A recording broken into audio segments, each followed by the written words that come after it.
Olá, tudo bem? Bom dia. Pessoal, aqui onde eu gravo a aula para vocês, tem muito barulho, sabe? Vou procurar falar mais alto que eu puder, o mais claro que eu puder, mas eu não tenho outro lugar para gravar a aula para vocês. Então, tem que ser aqui mesmo. E você, se tiver um pouco baixo, se tiver baixo, se tiver difícil de entender, vocês falam com a Maristela que eu vou procurar melhorar, tá bom? Agora, a aula que nós temos é a unidade 3. Nós vamos falar de isolamento.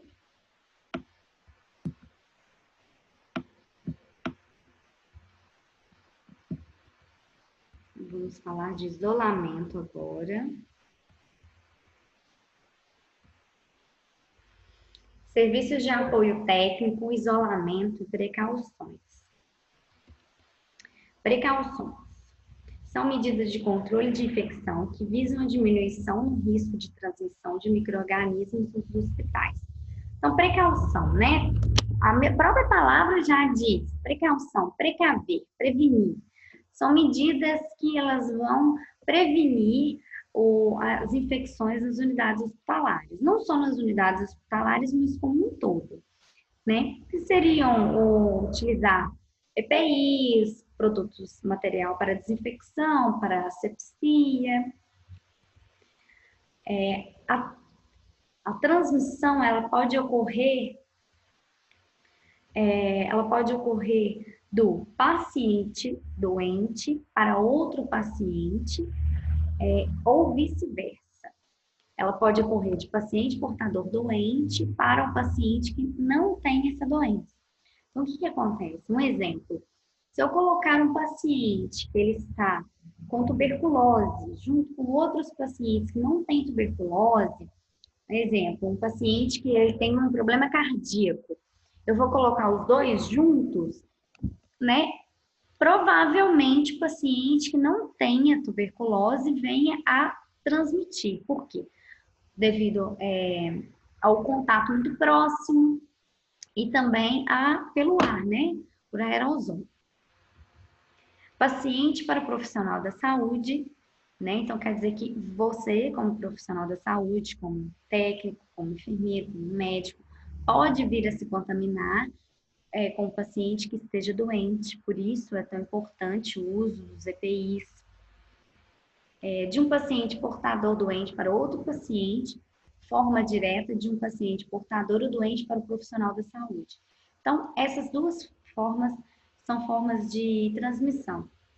De um paciente que é doente com uma doença que seja de transmissão por vias aéreas, por superfície, para o outro paciente que não esteja doente com aquela enfermidade, sim com outra, ou de uma forma direta, do paciente para o profissional da saúde.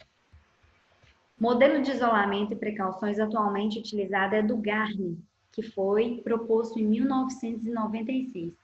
Esse modelo de isolamento ainda é utilizado. Práticas de isolamento mantêm os mesmos elementos. Mantém os mesmos elementos no decorrer do tempo, tendo por destaque os agentes causais na utilização de métodos de barreira mecânica, biológica e ambientais. O que significa isso? O modelo de isolamento utilizado atualmente é o mesmo que foi proposto em 1996. Ele é classificado de acordo com a forma de transmissão, né, e os agentes causadores daquela infecção. Por exemplo, hoje, atualmente, a gente não viveu um modelo de isolamento para micro-organismos que causam infecções do trato respiratório. Então, infecções do trato respiratório têm uma forma de isolamento. Infecções causadas por intestinais têm uma forma de isolamento. Então, de acordo com o agente que causa aquela infecção, vai ser isolamento. Propõe a classificação de acordo com a forma de transmissão das doenças. Precaução padrão, por contato, por gotículas ou aerosóis. Transmissão direta, por contato, transmissão de gotas. Transmissão indireta, pelo ar, por veículo, por vetor. A transmissão direta quer dizer contato de pessoa a pessoa. Essa transmissão de gotas seriam secreções no ar, né? Espirros. Transmissão indireta pelo ar, né? Que ele fica presente no ar durante um tempo. Por veículo, esse veículo seriam superfícies, objetos. Por vetor seriam insetos, pragas.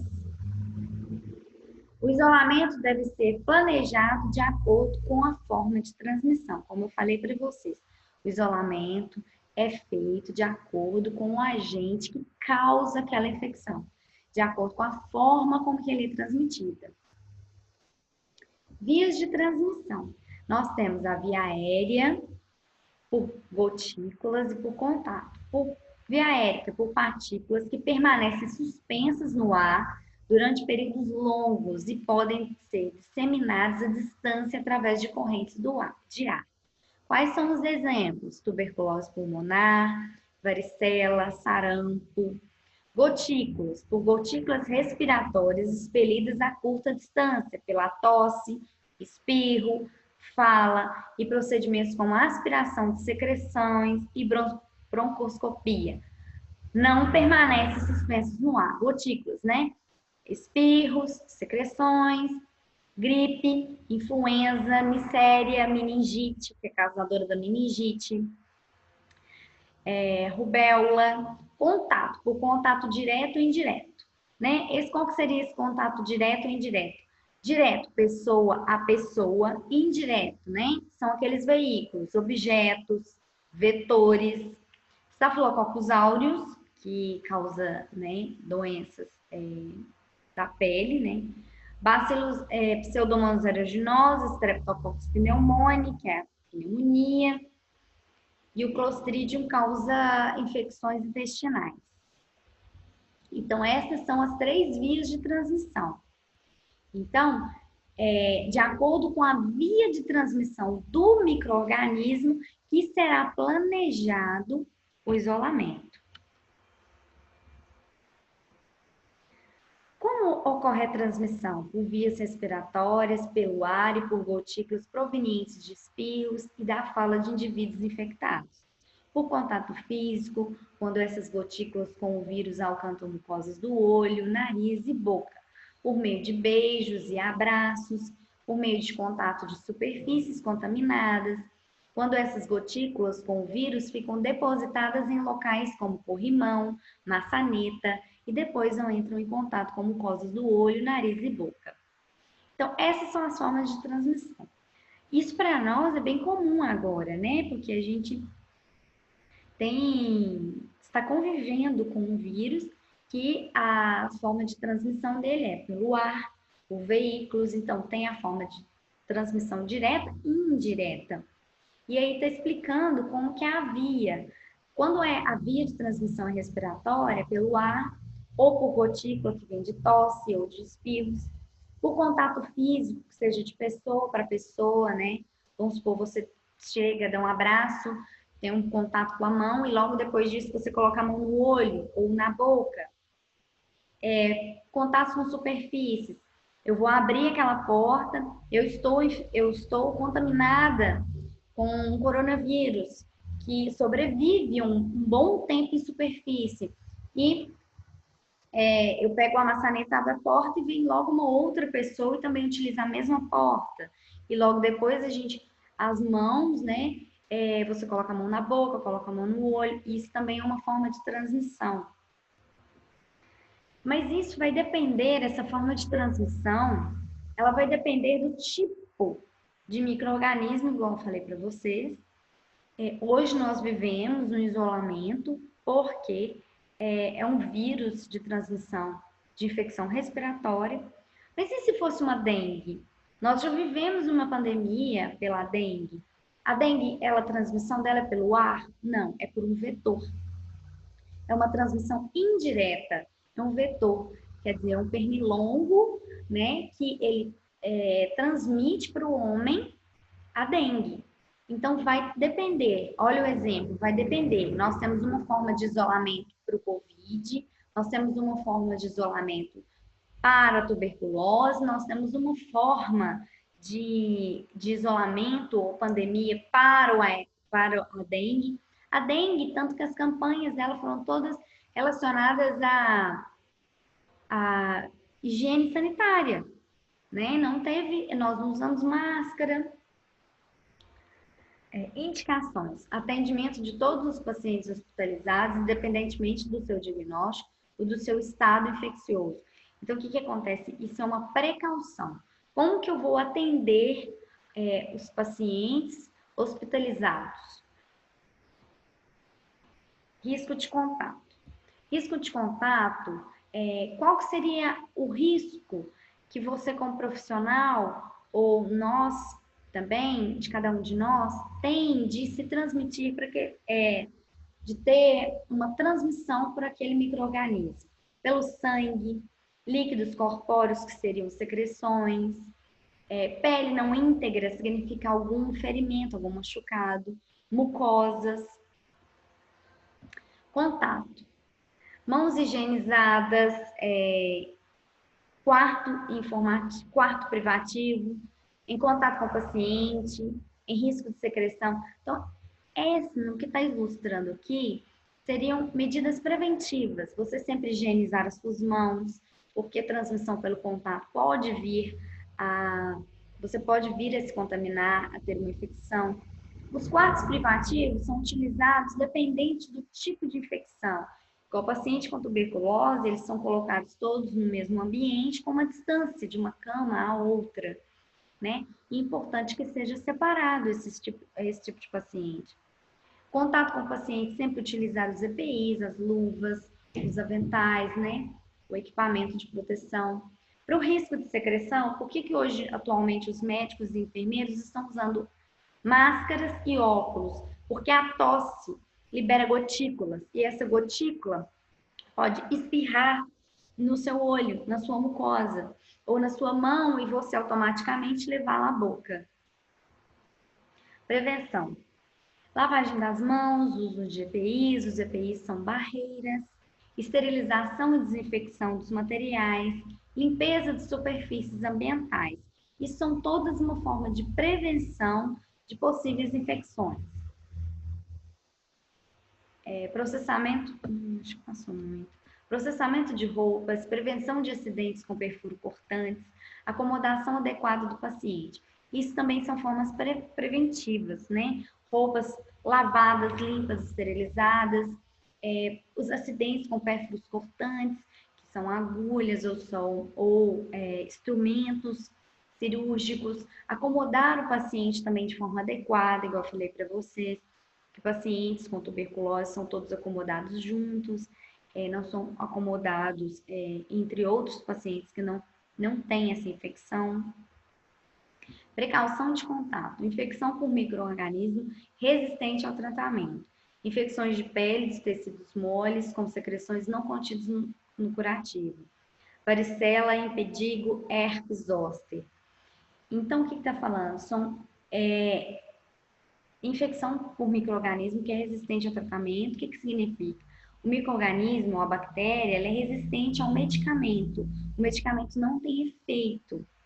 Essas infecções costumam vir oriundas de tecidos moles que sofreram algum procedimento invasivo, como cirurgia.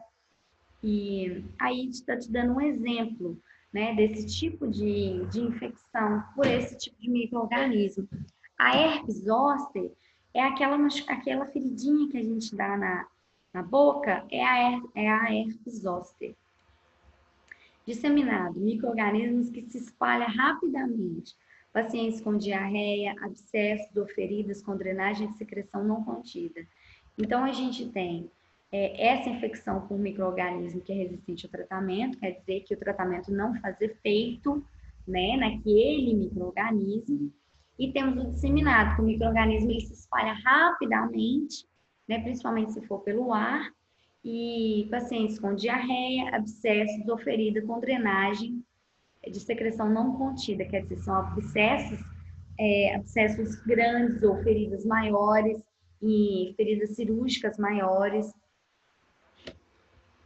Infecção respiratória, bronquiolite em lactentes e crianças.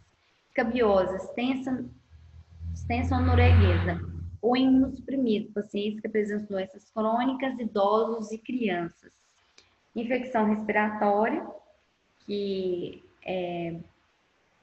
também pode ser disseminada ou através de aerosóis.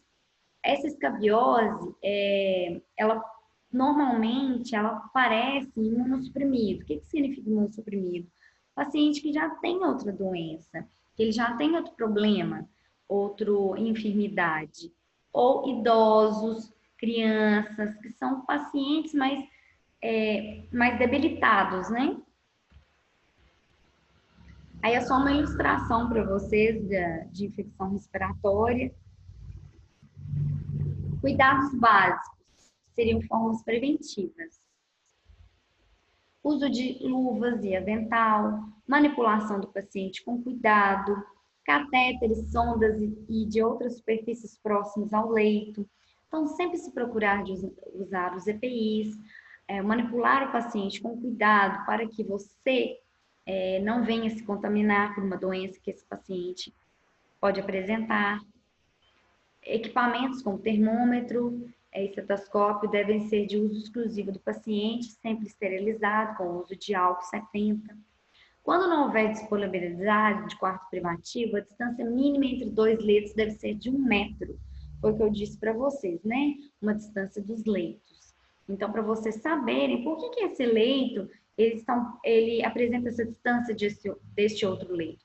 Porque é de acordo com a infecção, com a forma de transmissão daquele micro-organismo. Meningites bacterianas, coqueluche, difteria, cachumba, influenza, rubéola, são alguns exemplos de infecções. Transporte do paciente deve ser evitado. Se necessário, o paciente deverá usar máscara cirúrgica durante toda a permanência fora do quarto.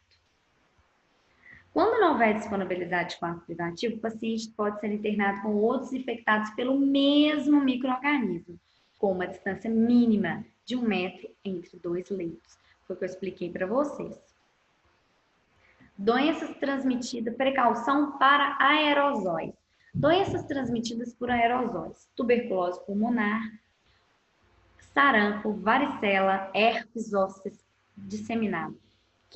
O que seria? Doença transmitida por aerosóis, pelo ar, por gotículas, né? Gotículas, tosse, que tem saliva, secreção. Algumas doenças transmitidas por aerosóis, segundo o tipo de transmissão e o período de isolamento. Infecção, herpes zoster, aerosóis, até todas as lesões estarem secas. Esse é o período de isolamento. Sarampo, também por aerosóis. O que seria aerosóis? Pelo ar, onde eu estou tossindo, né, ou posso espirrar durante o período da doença. Síndrome respiratória aguda grave, que é a SARS, né, durante o período da doença. Tuberculose pulmonar, até 3 exames negativos, né, até o fim do tratamento e após realizar os exames, 3 derem negativos consecutivos. Varicela, até todas as lesões tornarem-se crostas, até quer dizer que as lesões que se apresentam em forma de machucados sejam todas fechadas. Cuidados básicos, higienização das mãos antes e após o contato com o paciente, uso de óculos, máscara cirúrgica e avental quando houver risco de contato de sangue ou secreções, descarte adequado dos pérfuros cortantes, manter a porta do quarto sempre fechada, colocar a máscara antes de entrar no quarto. Quando não houver disponibilidade de quarto privativo, o paciente pode ser internado com outros pacientes com infecção pelo mesmo micro-organismo. Pacientes com suspeita de tuberculose resistente ao tratamento não podem dividir o mesmo quarto com outros pacientes com tuberculose. Caso necessário, transporte deve ser feito com o uso de máscara cirúrgica. O que está dizendo aqui? Que pacientes que já foram administrados os medicamentos para o tratamento não apresentou nenhum quadro de melhora, ele deve ser separado aos outros pacientes que também têm tuberculose. Por quê? Porque significa que o tratamento para ele não está resolvendo e que provavelmente a bactéria seja resistente. E essa bactéria pode contaminar os outros pacientes e que não vão responder posteriormente ao tratamento. Precauções por aerosóis, mãos higienizadas, quarto privativo, uso de EPIs como as máscaras, em risco de secreção, uso de óculos, máscaras, avental e luvas. Então, aí está falando 5 momentos para higienizar as mãos, antes de tocar no paciente, após o procedimento com o paciente. Por que eu vou fazer a higienização das minhas mãos após ter contato com os pacientes? Porque você vai utilizar as mãos para se alimentar, para coçar um olho, você pode levar a mão na boca, você vai ao banheiro. Então, sempre tem essa importância de, além de você estar cuidando da segurança do paciente, você está cuidando da sua segurança ou da segurança dos demais. Equipamento de proteção individual. Segundo a norma regulamentadora, a NR6, o equipamento de proteção individual, o EPI, é todo dispositivo de uso individual destinado a proteger a saúde e a integridade física do trabalhador. Fornecimento de EPIs. Quando que deve ser fornecidos os EPIs? Sempre que as medidas de ordem geral não ofereçam completa proteção contra os riscos de acidente de trabalho ou de doenças profissionais do trabalho, enquanto as medidas de proteção coletiva estiverem sendo implantadas para deter as situações de emergência. O que acontece? Muitas das vezes, somente a medida preventiva de higienização das mãos não vai ser eficaz para você atender um paciente que apresenta uma infecção que pode ser transmitida por gotículas. Então, você vai ter que utilizar as luvas, o avental ou o jaleco e os óculos. Uso de EPI, de acordo com a norma NR6. Utilizar o EPI apenas para a finalidade que se destina, responsabilizar pela guarda e conservação, comunicar ao empregador qualquer alteração que torne o impróprio, quer dizer, troca, cumprir as determinações do empregador sobre o uso adequado. Então, utilizar, né, conservar, e sempre com que o seu EPI já não está sendo tão eficaz, você vai comunicar que você necessita de uma troca. Uso de EPIs fora das dependências hospitalares. Nós vimos muito isso há um tempo atrás, médicos, enfermeiros almoçando fora das dependências hospitalares com uniforme. Placas com avisos fixados nos locais mais frequentados pelos profissionais, proibindo a sua permanência, portando indevidamente o EPI. Hoje, até mesmo aqui no hospital da cidade, a gente pode chegar e ver, né, essa imagem dizendo o uso proibido de jaleco fora das dependências do hospital. Porque você com o seu equipamento, ou com seu EPI, ou com seu jaleco, você volta para o hospital trazendo outros micro-organismos que sobrevivem nas superfícies, na sua mão, na sua roupa. Então, o ambiente hospitalar tem que ser um ambiente de cuidado. Então, por isso a importância de você saber dividir a sua vestimenta, o uso do jaleco, do EPI, fora do ambiente hospitalar. Jaleco só no meu ambiente de trabalho, não expõe os outros à contaminação. Foi o que eu disse para vocês. Jalecos protegem as partes superior e inferior do corpo, previne contaminação de origem biológica, química e exposição diretos a fluidos corporais e a derramamentos diversos. Quer dizer que ele evita com que aquele fluido corporal, aquela secreção, aquela gotícula ou sangue esteja em contato direto com a sua pele. Por isso é importante a utilização dos jalecos. Aí eu deixei para vocês alguns vídeos que eu vou mandar para vocês através da Maristela, porque é um material complementar. Aventais. Utilizados em condições de perigos de lesões provocados por riscos de origem radioativa, biológica e química. O avental você vai utilizá-lo quando necessário, quando há um risco maior e para se proteger. Luvas. São barreiras de proteção, reduz a transmissão de micro-organismos presentes nas mãos. Reduz, mas não elimina. Ainda é necessária a higienização das mãos e utilização da solução alcoólica. Óculos protegem os olhos de borrifos, salpicos, gotas impactos decorrentes da manipulação de substâncias que causam risco químico, irritante, biológico, sangue e físico, radiações. Respiradores e máscara respiratória, utilizados na manipulação de substâncias de risco químico ou biológico em emergências, derramamento e fuga de gases. Os respiradores, eles são utilizados quando necessários e eles precisam ter uma demanda de cuidado maior, né? Uma asepsia, um cuidado, uma verificação. Toucas, evita a contaminação com micro-organismos como poeiras e parasitas presentes nos cabelos.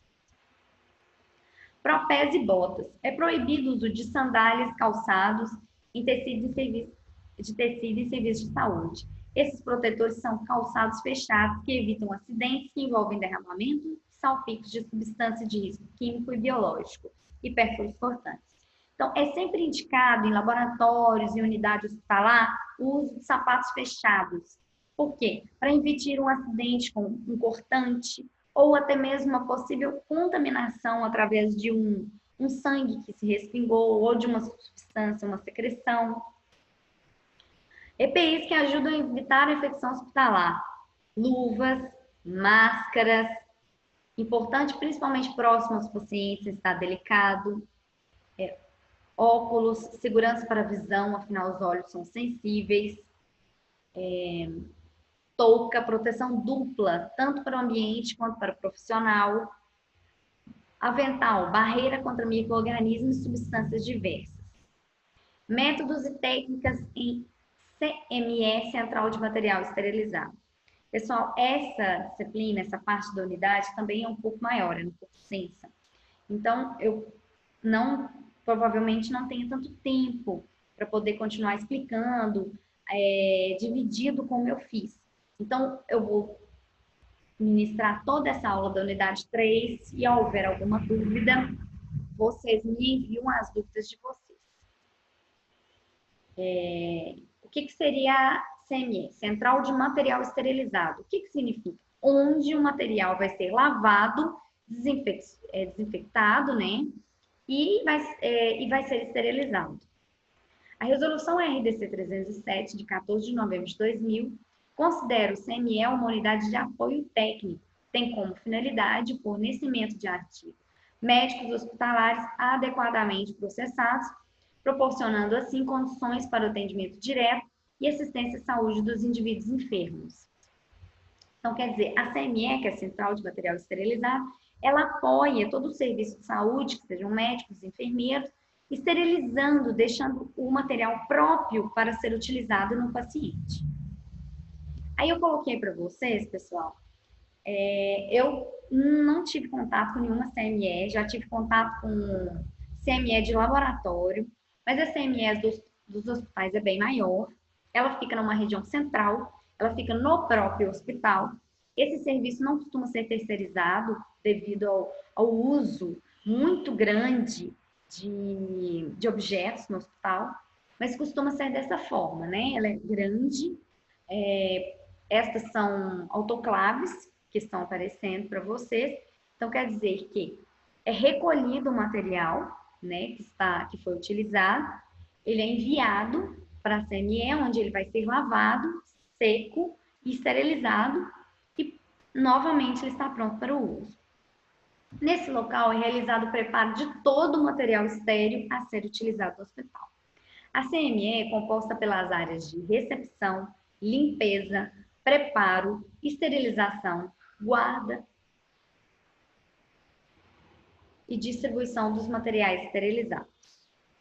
Então, a CME, ela tem essa parte, recepção, onde recepciona todo o material, a limpeza, onde vai ser lavado e esterilizado, o material vai ser preparado para ser esterilizado, ele vai ser guardado e distribuído de acordo com a necessidade de cada setor.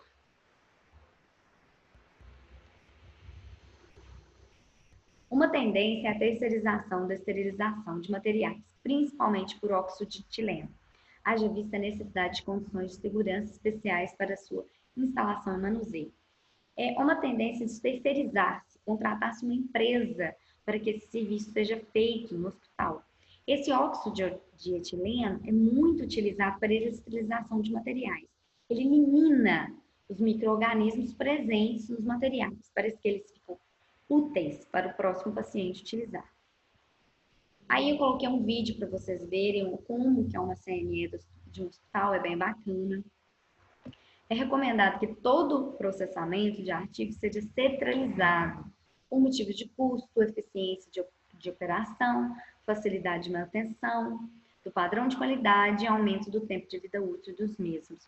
Recomenda-se que o hospital tenha a sua própria CME, porque ele vai conseguir controlar as operações, a esterilização, o tempo que é feito a esterilização, a qualidade daquela esterilização, do que por uma empresa terceirizada. Quanto à localização, este serviço deve estar situado o mais próximo possível das unidades que mais utilizam seus materiais, como, por exemplo, unidade cirúrgica, pronto-socorro e terapia intensiva, facilitando a circulação dos mesmos. Classificação dos materiais e seu risco potencial de causar infecção. Artigos críticos. Penetram em tecidos subepiteliais, sistema vascular e outros órgãos, isentos de flora, microbiota própria. Lâminas de bisturi, instrumental cirúrgico, agulhas, catéteres intravenosos. Então, os artigos críticos, eles penetram, né, em tecido vascular e órgãos que não têm contaminação normal, como o intestino. Aí exemplificou para vocês a lâmina de bisturi, instrumental cirúrgico. Artigos semicríticos entram em contato com mucosas e pele não íntegra, pele que já passou por um processo de incisão. Gânula endotraqueal, equipamento respiratório, espéculo vaginal, sonda nasogástrica. Quer dizer que o equipamento respiratório, ele vai ser colocado aqui, né, no paciente, porém aqui não tem a presença de uma microbiota normal, como é do intestino. Artigos não críticos, materiais que entram em contato com pele íntegra, mas não com a mucosa. Exemplo, termômetro, bacia, panela de pressão. Todos esses materiais são esterilizados. E eles são considerados artigos não críticos, porque eles não têm um contato interno com o paciente. Limpeza e desinfecção dos artigos hospitalares. Limpeza é o ato de remover a sujidade por meio de fricção. Uso de água e sabão ou soluções detergentes para reduzir a população microbiana dos artigos. Então, há essa limpeza, né? Quando nós vamos ao hospital, nós vemos as pessoas, os colaboradores, fazem parte da limpeza, que retiram a sujidade, deixando-se facilitando a forma de esterilização. Limpeza deve proceder aos procedimentos de desinfecção, pois o excesso de matéria orgânica aumenta não só a duração do processo de esterilização, como altera os parâmetros para esse processo.